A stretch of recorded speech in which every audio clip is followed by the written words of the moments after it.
នេះគឺជាទស្សនវិជ្ជានៅទីក្រុងបាងកកក្រោយពេលមានភ្លៀងធ្លាក់ហើយនឹងខ្យល់ខ្លាំងមែនទែនធ្វើឲ្យបាក់បង្គោលភ្លើងខ្ទេចខ្ទីហ្មងណាតើអញ្ចឹងទៅមើលស្ថានភាពនៅក្នុងទីក្រុងបាងកកជាមួយខ្ញុំទាំងអស់គ្នាអញ្ចឹងមុននឹងចូលដល់ការនិយាយពីព័ត៌មានភ្លៀងធ្លាក់នៅក្នុងទីក្រុងបាងកកខ្ញុំចង់និយាយបន្តិចពីព័ត៌មានមួយរបស់ប្រទេសលេខ2ហ្នឹងណានិយាយទៅគេបានយករូបភាពដែលមានខ្យល់ព្យុះភ្លៀងធ្លាក់ហើយនឹងទឹកលិចទឹកអីអញ្ចឹងណានៅក្នុងទីក្រុងបរសៃអនុយកទៅសប្បាយលេងសើចពួកគាត់សុទ្ធតែជាអ្នកនិយាយព័ត៌មានដែលគ្មានវិជ្ជាជីវៈយកមកលេងសើចរបៀបថាបាបកម្មបាបអីផ្សេងដែលយើងធ្វើដាក់គេអីអញ្ចឹងទៅហើយនៅពេលដែលមានខ្យល់ព្យុះមានភ្លៀងធ្លាក់នៅប្រទេសគេយើងចោទថាបាបកម្មរបស់ប្រទេសគេអីអញ្ចឹងណាហើយរបៀបថាគេតម្លាក់ឲ្យយើងវិញប៉ុន្តែអ្វីដែលខ្ញុំលើកយកមកនិយាយថ្ងៃនេះគឺអត់មានចង់ទៅសំមុខបាបកម្មរបស់អ្នកណាទេគ្រាន់តែលើកឡើងជាព័ត៌មានធម្មតាគ្រោះធម្មជាតិប្រទេសណាក៏តែងតែកើតឡើងដែរអញ្ចឹងខ្ញុំក៏អត់ចង់សើចដាក់ប្រទេសណាដែរហើយក៏មិនសប្បាយចិត្តដែរនៅពេលដែលអ្នកផ្សេងគេមកសើចដាក់ប្រទេសយើងអញ្ចឹងណាតោះអញ្ចឹងនិយាយពីអារម្មណ៍ក្នុងចិត្តចប់ហើយចូលមកដល់ព័ត៌មានកាលពីថ្ងៃសុក្រម៉ោងប្រហែលជា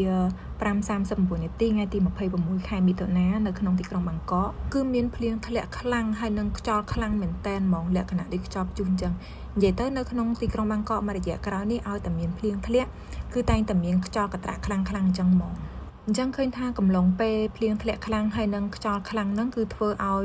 បង្គោលភ្លើងប្រហែលជា50ដើមបានបាក់រលំចុះហ្មងហើយសង្កត់នៅលើរថយន្តប្រហែលជា30គ្រឿងហើយនៅក្នុងនឹងផងដែរក៏មានជនរងគ្រោះចំនួន4នាក់ផងដែរក្នុងចំណោមជនរងគ្រោះទាំង4នាក់មានម្នាក់គឺជានារីដែលបានជាប់នៅក្នុងឡានដោយបង្គោលភ្លើងបាក់សង្កត់ពីលើកាប៊ីនឡានហ្មងប៉ុន្តែគាត់នៅមានស្មារតីអាចនិយាយបានធម្មតាប្រហែលជាសង្កត់ទៅលើជើងរបស់គាត់អញ្ចឹងគាត់អាចចេញពីក្នុងឡានរួចទេប្រជាជននៅតំបន់នោះបានព្យាយាមមែនទែនដើម្បីជួយយកគាត់ចេញពីឡានប៉ុន្តែរយៈពេលប្រហែលជា20នាទីមិនអាចយកគាត់ចេញរួចទេហើយក៏គ្មានក្រុមសង្គ្រោះណាមួយមកជួយសង្គ្រោះគាត់ដែរបើនិយាយទៅពួកគាត់ព្យាយាមខំប្រឹងជួយដោយខ្លួនឯងតាមយថាកម្មតាមសមាជីវៈអីអញ្ចឹងណាក្រុមសង្គ្រោះដង្កាលបានមកដល់ហើយឡានគឺស្ទះខ្លាំងមែនតើអត់អាចធ្វើចរាចរណ៍បានទេនៅក្នុងកំឡុងពេលហ្នឹងហើយចង់និយាយថាប្រទេសជឿនលឿនអីអញ្ចឹងបកគោភ្លើងក៏អន់សបើម៉េះហើយធ្វើបកគោភ្លើងអស់តម្លៃមួយម៉ានបានរលំម្ដង50ដើមគ្រាន់តែខ្យល់ប៉ុណ្ណឹងសោះទប់អត់ជាប់ដែរនេះអញ្ចឹងខ្លីៗតែប៉ុណ្្នឹងទេពីប្រទេសលេខ2គឺអត់មានអីច្រើនទេហើយសង្ឃឹមថាបងប្អូនទាំងអស់គ្នានឹងប្រយ័ត្នប្រយែងនៅពេលដែលធ្វើដំណើរនៅតាមដងផ្លូវនៅពេលដែលមានភ្លៀងធ្លាក់ជាពិសេសនៅក្រោមដើមឈើធំហើយក៏ដូចជានៅតាមបង្គោលភ្លើងជាដើម